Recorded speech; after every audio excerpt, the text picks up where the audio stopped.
ప్రేక్షకులకు నమస్కారం. కాలజ్ఞానం ప్రత్యేక కార్యక్రమానికి సాదర స్వాగతం. అనంతమైనది, అద్వితీయమైనది కాలం. కాలం ఈశ్వర స్వరూపం అని అంటూ ఉంటారు. కాలానికి తగ్గట్టుగా మన మనుగడను సాగించటం మన సంస్కృతి, సంప్రదాయం. దానికి తగ్గట్టుగానే కాలం మనకు విశిష్టమైన జ్ఞానాన్ని కూడా అందిస్తుంది. భూత భవిష్యత్ వర్తమాన కాలాలకు తగ్గట్టుగా ఆ జ్ఞానాన్ని ఎంతోమంది ఋషులు, మునులు, తపస్సంపన్నులు మనకు అందించారు. ఈ క్రమంలోనే వందల సంవత్సరాల క్రితమే భవిష్యత్తు ఎలా ఉండబోతుందో వీరబ్రహ్మేంద్ర స్వామివారు చాలా చక్కగా మనందరికీ కూడా తెలియచేశారు. మరి మనకు కొన్ని మాత్రమే అందులో తెలుసు. తెలియని ఎన్నో నిగూఢమైన రహస్యాలను సవివరంగా మనందరికీ కూడా తెలియచేయటానికి ప్రముఖులు మనతో పాటు ఉన్నారు. సంఖ్యాశాస్త్రం, ప్రశ్నాశాస్త్రంలో దశాబ్దాల పాటుగా ఎంతో నైపుణ్యం సంపాదించిన వారు వీరబ్రహ్మేంద్ర స్వామివారి ఉపాసకులు శ్రీ కృష్ణమాచారి వారు. వారితో మాట్లాడి మరిన్ని విషయాలు వారి మాటలు తెలుసుకుందాం. ఈనాటి కార్యక్రమాన్ని ప్రారంభిద్దాం. నమస్కారం అండి గురుగారు. జై వీరబ్రహ్మ, జై గోవిందమాంబ, జై. నమస్కారం తల్లి. ఓకే, కాలజ్ఞానం మనకేం తెలియజేస్తుందండి? ప్రకృతి అల్లారు ముద్దు బిడ్డ మన తల్లి భరతమాత, అరణ్య పర్వత జీవనది, సుందర సాగర సుశోభిత, పుణ్యక్షేత్ర తీర్థ ప్రాకార గోపుర నిర్మిత, నిత్య కళ్యాణ శోభిత, నిర్మలాను రాగపూత మన తల్లి భరతమాత. ఇది వేదపుడమి, కర్మభూమి, ఎందరో మహనీయులు నడయాడినటువంటి పవిత్రమైనటువంటి ధరిత్రి ఈ భారతావని. అటువంటి పరంపరలో 400 సంవత్సరాల క్రితమే విశ్వభవితను చెప్పిన కాలజ్ఞాని జగద్గురు శ్రీమద్ విరాట్ పోతులూరి వీరబ్రహ్మేంద్ర స్వాముల వారు. ఈనాడు ప్రపంచంలో ఎక్కడ ఏ వింత జరిగినా, ఏ విచిత్రం సంభవించినా బ్రహ్మంగారు కాలజ్ఞానంలో చెప్పారు, ఇలా జరుగుతోందని అంటూ ఉంటాం, వింటూ ఉంటాం. ఒక వ్యక్తి యొక్క భూతభవిత వర్ధమానాలు తెలియజేసే జ్యోతిషాస్త్రమే అద్భుతమైతే, ఓ వ్యక్తి, ఓ వ్యవస్థ, ఓ రాష్ట్రం, ఓ దేశం యావత్ ప్రపంచ భవితని ముందుగానే ఊహిస్తే, కాలచక్రంతో సహా వివరించగలిగితే అటువంటి అద్భుతమైన ఫలితాలు చెప్పగలిగిన మహనీయులు, అవతార పురుషులు జగద్గురు శ్రీమద్ విరాట్ పోతులూరి వీరబ్రహ్మేంద్ర స్వామివారు. కాలజ్ఞానం అంటే ఇది వింతలు విచిత్రాల యొక్క పర్వము, విశ్వప్రలయము అనుకుంటాం. కానీ కాలజ్ఞానం సాంద్ర సింధువేదం. ఇది విశ్వభవిత భారతదేశమే కాదు, ప్రపంచానికి సంబంధించిన ఎన్నో ఆర్థిక, సామాజిక, రాజకీయ రంగానికి సంబంధించినటువంటి ఎన్నో విషయాల్ని నిగూఢంగా చెప్పి ఉన్నారు. 400 సంవత్సరాల క్రితం గురుదేవులు సాంద్ర సింధువేదమైనటువంటి కాలజ్ఞానంలో చెప్పినటువంటి ప్రతి మాట కలియుగంలో 5000 గడిచినటువంటి మీదట, అంటే ఇప్పుడున్న మరి పరిస్థితుల్లో అన్నీ వాస్తవమవుతున్నాయి. అందుకే ఎక్కడ ఏ వింత జరిగినా, విచిత్రం సంభవించినా మనకు కాలజ్ఞాన ప్రమాణం ఏంటో, ఎన్ని అధ్యాయాలో, ఎన్ని కాండలో, ఇవేవీ తెలియని పామరులు సైతం, పండితులు సైతం బ్రహ్మంగారు కాలజ్ఞానంలో చెప్పారు, ఇలాంటి వింతలు విచిత్రాలు జరుగుతుంటాయని మనం అంటూ ఉంటాం, వింటూ ఉంటాం. సో ఈ కాలజ్ఞానానికి ఈ కలి ప్రభావం ఏమైనా ఉంటుందంటారా? అష్టాదశ పురాణాలు రచించినటువంటి కృష్ణ ద్వైపాయనుడు వేదవ్యాస మునీంద్ర వాళ్ళకి ఒకసారి మనసు కలతనుంది, ఏదో ఆలోచిస్తున్నారండి. శిష్యులందరూ వచ్చి, గురువుగారు ఏమైంది, ఎందుకు మీ మనసు కలతగా ఉంది అంటే, సమీపమైనటువంటి భవిష్యత్తులో మనుషులు పడేటువంటి అవస్థలు, ఈ కలికాలంలో ఏమేం జరగబోతున్నాయో నాకు అవన్నీ కూడా గోచరమవుతున్నాయి, వాటి గురించి ఆలోచిస్తున్నానని చెప్పారు. అలా రచించబడిందే భవిష్య పురాణం అయింది. కమింగ్ టు ద సాంద్ర సింధు వేదం కాలజ్ఞానం. 400 సంవత్సరాల క్రితం విశ్వభవితను చెప్పినటువంటి కాలజ్ఞాని జగద్గురు వీరబ్రహ్మేంద్ర స్వాముల వారు కలి ప్రభావం అధికంగా ఉన్నటువంటి ఈ సందర్భంలో మనం అనుకుంటాం, మనం ఆంగ్లమానంలో 2024 సంవత్సరంలో మనం ఉన్నాం. అసలు ఎప్పుడు ఈ కాలజ్ఞానం జరుగుతుంది, ఏ సంవత్సరం నుంచి మొదలవుతుంది, దీనికో ప్రమాణం చెప్పడమే కాకుండా కలియుగంలో 5000 గడిచినటువంటి మీదట పంచాంగములు పనికి మాలిన వైపోవు, నవగ్రహంబుల నడక మారేను. నిజంగా కలిమాయ పురుషుడి వల్ల జ్యోతిషాస్త్రాలు, జ్యోతిష్యపరమైనటువంటి గ్రంథాలు మనం పెడుతున్నటువంటి ముహూర్తాలు అనుసరించి చూస్తే ఒక యాదృచ్ఛికమైనటువంటి విచిత్రవంతమైన సంఘటనలు కొన్ని జరుగుతున్నాయి. జ్యోతిష్యులందరూ పలానా పార్టీ గెలుస్తుంది, పలానా మంత్రి ముఖ్యమంత్రి అవుతారు, వారి యొక్క జాతకంలో రాజయోగం ఉందంటే అవన్నీ తప్పుతున్నాయి. దేశ కాలమాన పరిస్థితులే కాదు, మనకు కనిపించని గోచారవశాత్తు ఉన్నటువంటి ఖగోళంలో ఉన్నటువంటి గ్రహాలు అవ్వచ్చు, గోచారవశాత్తు ఉన్నటువంటి గ్రహగతులు అనవచ్చు, కలిమాయా పురుషుడి యొక్క అధీనంలోకి వెళ్ళిపోయాయి. దీని గురించి గురుదేవులు వీరబ్రహ్మేంద్ర స్వాముల వారి కాలజ్ఞానంలో చక్కగా చెప్పబడ్డది. అందుకే కాలజ్ఞానం సాంద్ర సింధు వేదంగా బాసిలనుంది. సమీపమైన భవిష్యత్తులో ఈ సృష్టిలో జరిగే ప్రతి మార్పు, విశ్వ భవితకు సంబంధించిన ప్రతి ఇంప్లిమెంటేషన్ కాలజ్ఞానం ప్రామాణికంగా జరుగుతుందని గురుదేవులు చెప్పారు. అటువంటి కలిమాయా శక్తికి లొంగనటువంటి ఏకైక శాస్త్రం సాంద్ర సింధు వేదం. అదే జగద్గురు విరచితమైనటువంటి శ్రీ కాలజ్ఞానం. గురుగారు, మనం గమనిస్తే కూడా కాలజ్ఞానం మనకెన్నో అమూల్యమైన విషయాల్ని, అద్భుతమైన విషయాల్ని కూడా తెలియజేస్తుంది. ఈ క్రమంలో ప్రస్తుతం ఉన్న రాజకీయ పరిస్థితి ఈ కాలజ్ఞానానికి తగ్గట్టుగా ఏ విధంగా ప్రవచించారు? అన్ని రంగాలకు సంబంధించినటువంటి స్థితిగతిని అనుసరించి రాజకీయపరమైనటువంటి రంగాలకు సంబంధించిన 3 ముఖ్యమైనటువంటి వర్ధమాన అంశాలను మనం చూద్దాం. జరిగిపోయిన అంశాలను కూడా చెప్తాం. తెర మీద బొమ్మలు రాజ్యాల నేరేరన్నటువంటి గురుదేవుల యొక్క వాక్కు సాక్షిగా ఉభయ తెలుగు రాష్ట్రాల్లో, ఆంధ్రప్రదేశ్లో జనసేన అధినేత అయినటువంటి పవన్ కళ్యాణ్ గారు రాజకీయాల్లోకి వచ్చారు. ముఖ్యమంత్రి అమాత్యుడు ఆ స్థాయిలో వారి జాతకం ఉండబోతుంది. దీనికి కాలజ్ఞానమే ప్రమాణమని 2-3 సంవత్సరాల క్రితం నుంచి చెప్తున్నాను. ఈరోజు వారు ఉప ముఖ్యమంత్రి వర్యులుగా ఉన్నారు. ఉత్తరాన ఉన్నట్టి వంశంబు దేశాన్ని పెక్కేండ్లు పరిపాలన చేసే రావణ కాష్టమున కల్లోలముకటి చెలరేగి దేశాన్ని అళ్ళ కల్లోలము చేశాను. ఈ వాక్యాన్ని మనం చూసుకుంటే అప్పటి స్వతంత్ర భారతావనికి మొట్టమొదటి ప్రధానమంత్రి అయినటువంటి ఆ ఉత్తరాన ఉన్నట్టు వంశానికి చెందినటువంటి పండిత్ జవహర్లాల్ నెహ్రూ గారు 16 సంవత్సరాల పాటు భారతదేశానికి ప్రధానమంత్రి వర్యులుగా ఉన్నారు. వారి కుమార్తె అయినటువంటి శ్రీమతి ఇందిరాగాంధీ గారు 3 పర్యాయాల పాటు వారు రాజకీయపరమైనటువంటి రంగంలో ఉండి 16 సంవత్సరాల పాటు వారు కూడా ప్రధానమంత్రిగా చేశారు. అటు తర్వాత వారి కుమారులైనటువంటి రాజీవ్ గాంధీ గారు 5 సంవత్సరాల పాటు ప్రధానమంత్రి వర్యులుగా ఉన్నారు.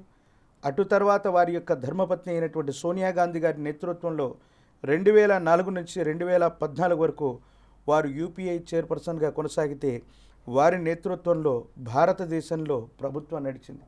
అందరి మనసులో కూడా ఓ ఆలోచన ఉంది, రాహుల్ గాంధీ గారు ప్రధానమంత్రి అవుతారా? ప్రియాంక గాంధీ గారి యొక్క జాతకంలా యోగం ఉందా? మళ్ళీ కాంగ్రెస్ నేతృత్వంలో ప్రభుత్వం ఏర్పాటు చేయనుందా? గురుదేవుల యొక్క సాంద్ర సింధు వేదమైనటువంటి కాలజ్ఞానం ప్రామాణికంగా చెప్తున్నాను. వీరి యొక్క చివరి వంశాంకురం ఉన్నంత వరకు అది రాహుల్ గాంధీ గారు కావచ్చు, ప్రియాంక గాంధీ గారు అవ్వచ్చు, లేదా సంజయ్ గాంధీ గారి యొక్క కుటుంబ సభ్యులు కూడా అయి ఉండొచ్చు. వీరిలో చివరి వంశాంకురం ఉన్నంత వరకు భారతదేశ అధ్యక్ష పీఠం లేదా ప్రధానమంత్రి అటువంటి ఉత్కృష్టవంతమైనటువంటి స్థితిగతి కలిగినటువంటి పరిస్థితికి ఈ ప్రజల చేత ప్రజల కొరకు ఎన్నుకోబడ్డటువంటి నిజమైన ప్రజాస్వామ్య దేశం భారతదేశంలో వారు దగ్గరగానే ఉంటారు, ఉండబోతున్నారన్నటువంటి విషయం వాస్తవం. ఇదే అంశాన్ని నేను చెప్పాను. రేవంత్ రెడ్డి గారి యొక్క జాతకంలో ఉన్నటువంటి స్థితిగతులు, రాహుల్ గాంధీ గారితో కలిసి వారు చేస్తున్నటువంటి ప్రయత్నాలు సఫలీకృతమయ్యేటువంటి దిశ ఉంది. కాంగ్రెస్ పార్టీ పని అయిపోయింది, ఇక ఏ రాష్ట్రంలో కూడా అధికారంలో లేదు అనుకుంటున్నటువంటి సందర్భంలో మన ఉభయ తెలుగు రాష్ట్రాల్లోని తెలంగాణలో రేవంత్ రెడ్డి గారి యొక్క నేతృత్వంలో కాంగ్రెస్ అన్నటువంటిది అధ్యక్ష పీఠంలో ఉంది. ఇక్కడ కాంగ్రెస్ ప్రభుత్వం ఏర్పడింది. ఇప్పుడు మనం గమనిస్తే కూడా గురుగారు, యుద్ధ ప్రేరేపిత వాతావరణం కూడా పొంచి ఉంది. దీనికి సంబంధించి కాలజ్ఞానంలో ఏం తెలియజేశారు? కాలజ్ఞానం అంటే 5,42,000 వాల్యూమ్స్గా చెప్తాం. వాటిలో మీరు అన్నట్టు మొట్టమొదటి శ్లోకం ఒకటి ఉంది. ప్రభవ పార్థివ మధ్యేషు బహుప్రళయం నిశ్చయం అనంతరే అనంత నిత్యే రక్తపాతౌ రణరంగభూమి బీభత్సః ప్రపంచస్థితి అని చెప్పబడ్డది. వీటన్నిటిలో కూడా మనకు తెలిసినటువంటి అంశం తెలుగు సంవత్సరాల 60 ప్రభవ పార్థివ నామ సంవత్సరాల నుంచి ప్రస్తుతానికి మనం క్రోధి నామ సంవత్సరాలు. ఈ ప్రభవ పార్థివ నామ సంవత్సరాలు ఎప్పుడు వచ్చాయి? 1987-88 సంవత్సరంలో గతంలో వచ్చాయి. అంటే ఆ సిరీస్లో మనం ఉన్నాం. గురుదేవులు వీరబ్రహ్మేంద్ర స్వాముల వారి యొక్క కాలజ్ఞాన తత్వంలోని ఈ మొట్టమొదటి అంశాన్ని మనం అన్వయం చేసుకుంటే ఏం జరిగిందంటే, ఇరాన్ ఇరాక్ల మధ్య గొప్ప యుద్ధం జరుగుతుంది 1980 దశకం. ఖచ్చితంగా గురుదేవులు చెప్పినట్టుగా ప్రభవ పార్థివ మధ్యేషు బహుప్రళయం నిశ్చయం, ఇలాంటి విపత్కరమైనటువంటి ఇబ్బందులు జరుగుతాయని చెప్పినట్టుగా 1987-88 సంవత్సరం వచ్చేటప్పటికి వాటి యొక్క పోరు ఉధృతమైపోయి అమెరికా అవ్వచ్చు, బ్రిటన్ అవ్వచ్చు, రష్యా అవ్వచ్చు, చైనా అవ్వచ్చు, ఇతర దేశాలన్నీ కూడా సమీకృతమై మరో మూడో ప్రపంచ యుద్ధానికి ఇదేమైనా నాంది ప్రస్తావన అవుతుందా అనుకునేటువంటి పరిస్థితులు ఇట్లా జరిగాయి. అలాగే సమీపమైన భవిష్యత్తులో ప్రస్తుతం ఇజ్రాయెల్కి సంబంధించినటువంటి, పాలస్తీనాకు సంబంధించి, రష్యాకు సంబంధించి వారి మధ్య జరుగుతున్నటువంటి ఆధిపత్య పోరుని మనం చూస్తున్నాం.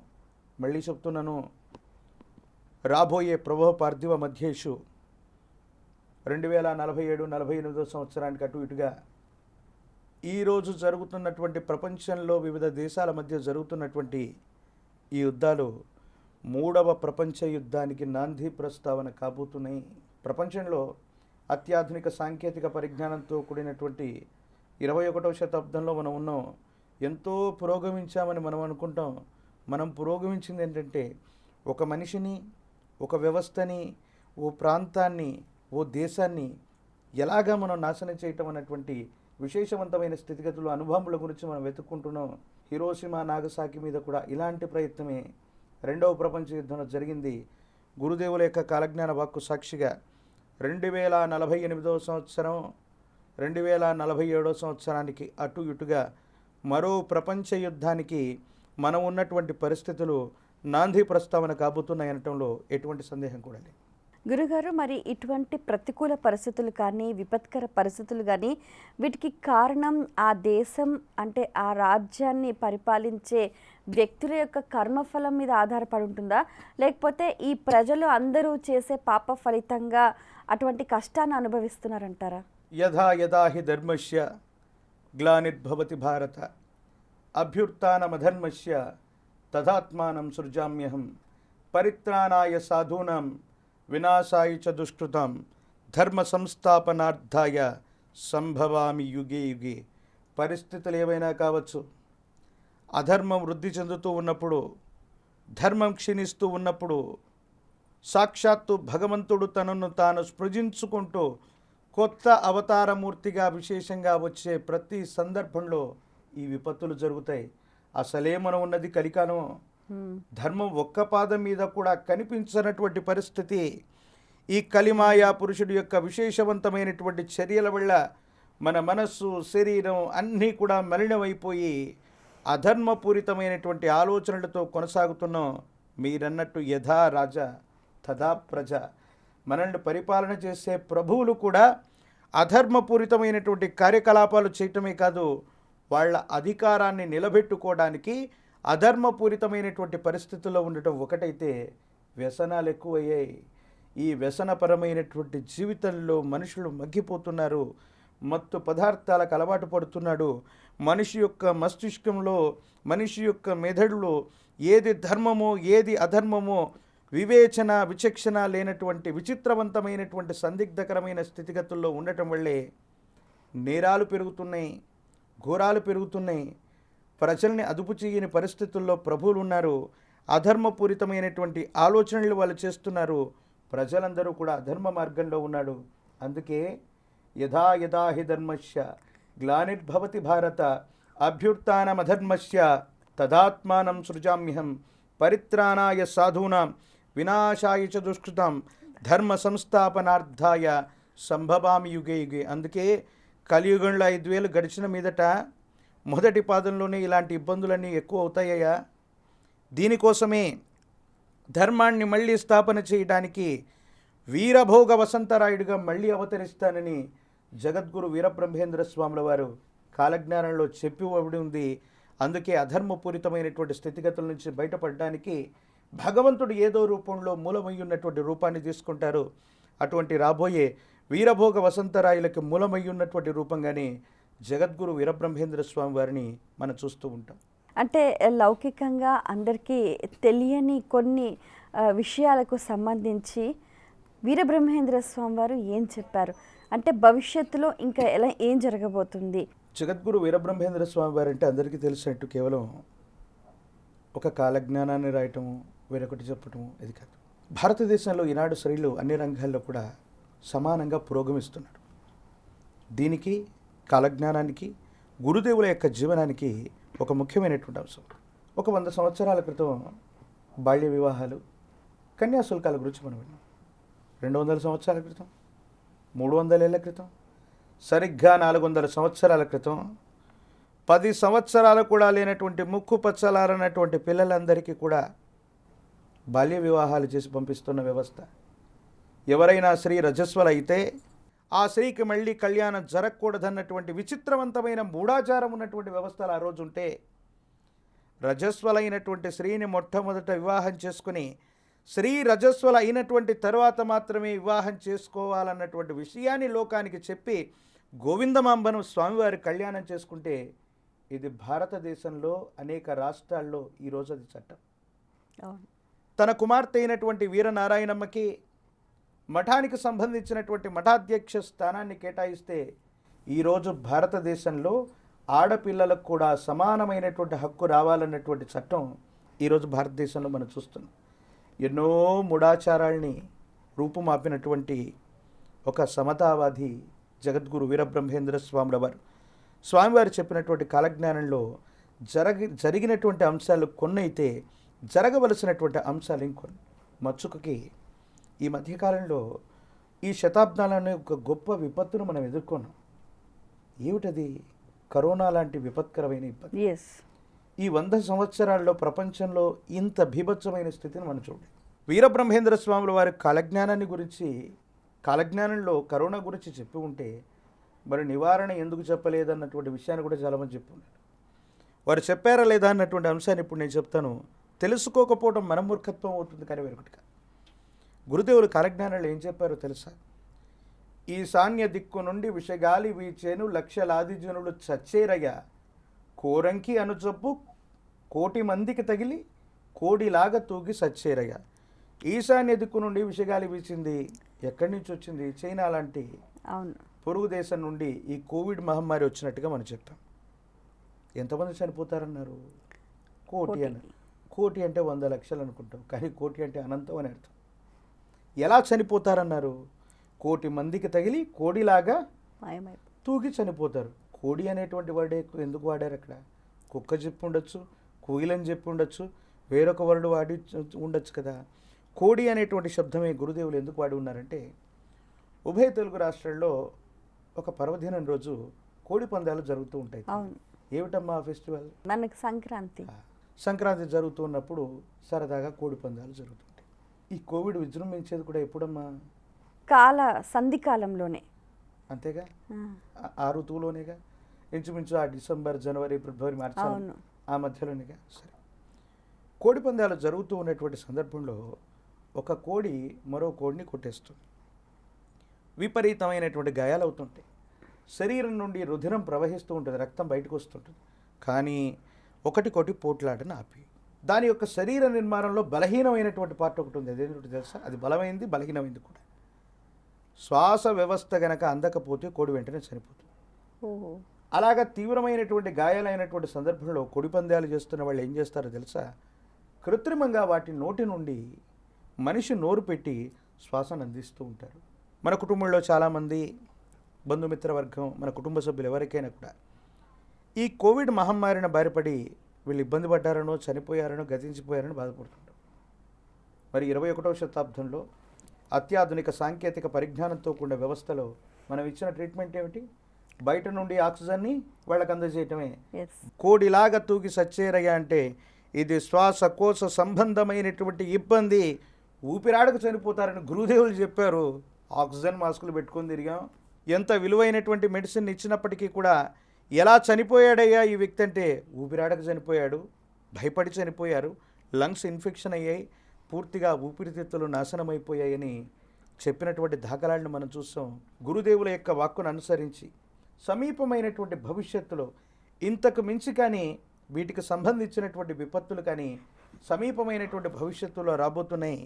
వాటికి మనం సంసిద్ధంగా ఉండండి. ఏమిటండి కృష్ణమాచార్య గారు, మరి కాలజ్ఞానం చెప్పమంటే ఇది భయం కాదు, ఉత్పాతం కాదు, విశ్వభవిత ఉన్నారు, మరి ఇలా చెప్తున్నారేమిటే? ఈ కలిమాయ పురుషుడి వల్ల కలి మనల్ని ఆవహించి ఈ విధమైనటువంటి అధర్మపూరితమైనటువంటి చేష్టలకు ఉసిగొల్పి ప్రకృతి విపత్తులన్నీ కూడా సృష్టించుకుంటున్నాం. సునామీలు, భూకంపాలు, కల్లోలమైనటువంటి పరిస్థితులు, వీటన్నిటిని కూడా మనిషి తన యొక్క చర్యల వల్ల మాత్రమే సృష్టించుకుంటున్నాడు. సజ్జనులు సంరక్షించబడతారు. అధర్మపూరితమైనటువంటి పరిస్థితుల్లో ఉన్న వాళ్ళకి యముడు వాకిటనే ఉంటారని సాంద్ర సింధు వేదం చెప్పింది. ఇది జరగబోయేటువంటి సత్యం. అందుకే ఇది సాంద్ర సింధు వేదం. గురుగారు, మనం గమనిస్తే కూడా ఒక రాజకీయ నాయకుల జీవితానికి సంబంధించి భవిష్యత్తు ఏ విధంగా ఉండబోతుందో తెలియజేస్తారండి? గురుదేవుల యొక్క ఉపాసన ఫలితంగా నాకు గవ్వ ప్రశ్నాశాస్త్రం అన్నటువంటివి లభించాయి. తల్లిదండ్రులు నాకు ఇచ్చినటువంటి ఈ జన్మ చరితార్థమైంది. ప్రస్తుతం ఉన్నటువంటి పరిస్థితుల్లో ఉభయ తెలుగు రాష్ట్రాలకు సంబంధించినటువంటి ప్రస్తుత ముఖ్యమంత్రి వర్యులు మాన్యశ్రీ చంద్రబాబు నాయుడు గారి యొక్క జాతకాన్ని మనం తీసుకుంటే, చంద్రబాబు నాయుడు గారి యొక్క జన్మ నక్షత్రం, జన్మలగ్నం గురించి వివిధ వాదనలు ఉన్నాయి. కానీ నా దగ్గర ఉన్నటువంటి సమాచారం, ప్రత్యేకించి ప్రశ్నాశాస్త్రం గవ్వ ప్రశ్నను అనుసరించి మనం తీసుకున్నటువంటి పరిస్థితులను బట్టి మనం చూసేటువంటి ప్రయత్నం మనం చేస్తున్నాం. వారికి సంబంధించి కొంతమంది పుష్యమి నక్షత్రం అని, కొంతమంది హస్త నక్షత్రం అని, మీనలగ్నం అని, వృషభ లగ్నం అని చెప్తుంటారు. కానీ నాకున్నటువంటి వివరాల ప్రకారంగా చంద్రబాబు నాయుడు గారి యొక్క జాతకంలో ఒక విశేషవంతమైనటువంటి స్థితి నెలకొన్నటువంటి ఒక అద్భుతమైనటువంటి జాతకం. గురుచంద్రుడు 1, 4, 7, 10 స్థానాల్లో ఉన్న వారి యొక్క యుతి ఉన్న దీన్ని విశేషవంతమైనటువంటి గజకేసరి యోగంగా చెప్పబడుతుంది. ఏమిటయ్యా గజకేసరి యోగం? వీరి యొక్క జాతకంలో ఉన్నటువంటి ఉత్కృష్టవంతమైనటువంటి ఫలితం ఏంటంటే, ఆ చంద్రార్కం కొన్ని వందల సంవత్సరాల పాటు వారి పేరు చిరస్మరణీయంగా ఉండగలిగినటువంటి కొన్ని అద్భుతమైనటువంటి వ్యవస్థలకి, పనులకి శ్రీకారం చుట్టగలిగినటువంటి జాతకం. దీని కారణంగానే ఈ 2024 ఎన్నికల్లో కూటమి ప్రభుత్వం విజయాన్ని సాధించేటువంటి అవకాశం ఉన్నట్టుగా మనం చెప్పటమైంది. ఈనాడు కొత్తగా ఏర్పడ్డ రాష్ట్రం తెలంగాణ అనుకుంటాం, కానీ రాజధాని కూడా లేనటువంటి రాష్ట్రం ఆంధ్రప్రదేశ్. గురుదేవులు వీరబ్రహ్మేంద్ర స్వాముల వారి యొక్క ధర్మ ప్రచార యాత్రలో భాగంగా మేము అమరావతి సమీప గ్రామాల్ని మేము పర్యటన చేస్తూ ధర్మ ప్రచారానికి వెళ్ళినప్పుడు అక్కడ ఉన్న ప్రజలందరూ వచ్చి అడిగారు, అయ్యా ప్రపంచంలో ప్రతి అంశాన్ని గురుదేవులు వీరబ్రహ్మేంద్ర స్వామి వారు కాలజ్ఞానంలో చెప్పారని మీరు చెప్తున్నారు. 550 రోజులైంది మేము దీక్ష చేస్తున్నాం, వేరే ప్రభుత్వం వచ్చింది, అమరావతి రాజధాని అవుతుందా? వీరబ్రహ్మేంద్ర స్వామి వారి యొక్క కాలజ్ఞానంలో దీని గురించి ఏదైనా చెప్పబడి ఉందా? మేమేమో గత ప్రభుత్వానికి భూములు ఇచ్చేసాం, జీవనాన్ని కోల్పోయి రోడ్డు మీదకి వచ్చాం, మళ్ళీ ఆ ప్రభుత్వం వచ్చే అవకాశం ఉందా? లేదా అమరావతి ఆంధ్రప్రదేశ్కి రాజధాని అయ్యేటువంటి అవకాశం ఉందా? జగద్గురు వీరబ్రహ్మేంద్ర స్వామి వారి యొక్క కాలజ్ఞానాన్ని అనుసరించి బెజవాడతో ఉన్నటువంటి విజయవాడతో కూడిన ఈ సమీప గ్రామాలన్నీ కలిసి గొప్ప నగరంగా నిర్మించబడతాయని గురుదేవుల యొక్క సాంద్ర సింధు వేదం. దీనికి అంకురార్పణ చేసినటువంటి ఫలితంగా మాన్యశ్రీ ప్రస్తుత ముఖ్యమంత్రి వర్యులైనటువంటి చంద్రబాబు నాయుడు గారు, కేంద్రంలో ఉన్నటువంటి ప్రధానమంత్రి వర్యులైనటువంటి శ్రీ నరేంద్ర మోదీ గారు ఈ అద్భుతమైనటువంటి వ్యవస్థకి శంకుస్థాపన చేసి ఉన్నటువంటి స్థితిలో ఉన్న వారిద్దరూ మళ్ళీ ఈనాడు అధికారయుక్తమైనటువంటి పరిస్థితుల్లో ఉన్నారంటే కారణం ఈ చారిత్రాత్మకమైన సంఘటన. అమరావతి లాంటి గొప్ప రాజధాని నగరం, విశ్వ నగరాన్ని నిర్మించడంతో పాటు ఆంధ్రప్రదేశ్కి సంబంధించినటువంటి ఒక కొత్త రాజధాని వ్యవస్థకి వ్యవస్థీకృతం చేసి ప్రపంచంతో అనుసంధానం చేసే గొప్ప వ్యవస్థకి వారు శ్రీకారం చుట్టేటువంటి అవకాశం ఉంది. కాకపోతే వారి యొక్క ఆరోగ్యపరమైనటువంటి అంశాల గురించి గోచారవశాత్తు ఉన్నటువంటి స్థితిగతులను అనుసరించి ఒక వ్యక్తి జన్మించినటువంటి ఖచ్చితమైన సమయాన్ని లగ్నం అంటాం. లగ్నం నుండి ద్వితీయ సప్తమ స్థానాల్లో ఉన్నటువంటి వాటిని మారక గ్రహాలు అంటారు. వారి యొక్క జాతకంలో మారక గ్రహాల యొక్క సూచన సమీపమైన భవిష్యత్తులో పొంచి ఉంది. గతంలో 2003, 2004లో కూడా గతంలో మనం చెప్పినట్టుగా ఆ ద్వితీయ సప్తమ స్థానాలకు సంబంధించినటువంటి స్థితిగతుల్లో ఉన్న మారక గ్రహాల యొక్క గోచారవశాత్తు వచ్చినటువంటి ఫలితంగా అలిపిరిలో బాంబ్ బ్లాస్ట్ జరిగింది, అవును. ప్రాణం నిలిచింది, పదవి పోయింది. మళ్ళీ వాటికి సంబంధించినటువంటి గ్రహగతులు ఇబ్బంది కలిగించేటువంటి స్థితిగతులు కొన్ని మళ్ళీ రాబోతున్నాయి.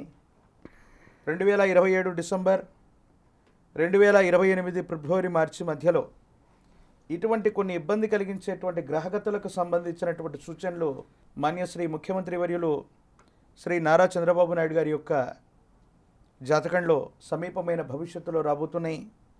ఈనాడు ఉభయ తెలుగు రాష్ట్రాల్లో సైబర్ సిటీ, సైబరాబాద్ ఈ పేర్లను పిలుస్తున్నామంటే వ్యవస్థీకృతం చేసినటువంటి గొప్ప కర్మయోగి చంద్రబాబు నాయుడు గారు ఈనాడు ఇంత పెద్ద వ్యవస్థలు ప్రపంచంతో అనుసంధానమవుతూ ఇంత సాఫ్ట్వేర్ సిటీలుగా ఉన్నాయంటే వాటికి కారణం వారు సమీపమైన భవిష్యత్తులో వారి ఆరోగ్యపరమైనటువంటి అంశాలను అనుసరించి అతి ప్రాచీనమైనటువంటి విధి విధానంలో, తాంత్రిక విధానంలో గణపతి తంత్రం చెప్పబడ్డది. కేతు సంబంధమైనటువంటి స్థితికి పరిహారాన్ని ఆచరించిన, గణపతి తంత్రాన్ని తాంత్రిక విధానంలో చేయించిన ఉపశమనం లభించేటువంటి అవకాశం ఉంది. వారు ఈ 5 ఏళ్ల పాటు సుభిక్షంగా రాష్ట్రాన్ని పరిపాలన చేయాలి. ఈ వచ్చినటువంటి వరదలు, విపత్కరమైన పరిస్థితులను కూడా చాలా ధీటుగా ఎదుర్కొని ప్రజలకు వారు సేవ చేస్తున్నారు. వారి నేతృత్వంలో ఉన్నటువంటి ఈ వ్యవస్థ, కొన్ని విపక్షాలతో కూడినటువంటి ఈ కూటమి ప్రభుత్వం 5 ఏళ్ల పాటు నిలకడగా పరిపాలన చేయాలని నేను కోరుకుంటున్నాను. కానీ 2027 డిసెంబర్, 2028 ఫిబ్రవరి, మార్చి అటు ఇటుగా వారి యొక్క జాతకంలో ఆరోగ్యపరమైనటువంటి అంశాల పట్ల తస్మాత్ జాగ్రత్తగా ఉండటం మంచిది. మిగతా విషయాల్లో అనుకూలవంతమైనటువంటి స్థితిగతులే ఉన్నాయి. చాలా ఉత్కృష్టవంతమైనటువంటి గజకేసరి యోగం ఉన్నటువంటి యోగం చంద్రబాబు నాయుడు గారిది 29 రాష్ట్రాల్లో ఉన్న ముఖ్యమంత్రులు అవ్వచ్చు, ప్రధానమంత్రి గారితో సహా ఎవరికీ లేనటువంటి యోగదాయకమైనటువంటి స్థితిగతులు వారి యొక్క జాతకంలో ఉండటం వల్లే మళ్ళీ ముఖ్యమంత్రులు అయ్యారు. ప్రత్యేకించి అమరావతి రాజధాని నగరాన్ని వారు ఖచ్చితంగా నిర్మించేటువంటి అవకాశం వారి యొక్క జాతకంలో ఉంది. చాలా సంతోషం అండి. మీ అమూల్యమైన సమయాన్ని కేటాయించి ఎన్నో విషయాలను వివరంగా మా అందరికీ తెలియజేసినందుకు ధన్యవాదాలు. జై వీరబ్రహ్మ, జై గోవిందబాంబ, జై సంతోషం. తెలుసుకున్నారు కదండి, కాలం ఎంత విలువైందో. కాలానికి తగ్గట్టుగా మన దినచర్యని, అలాగే మన మనుగడను సాగించాలి. భూత భవిష్యత్ వర్తమానం గురించి తెలుసుకోవటం ఎంతైనా అవసరం. మరో కార్యక్రమంలో మళ్ళీ కలుసుకుందాం. అంతవరకు సెలవు. నమస్కారం.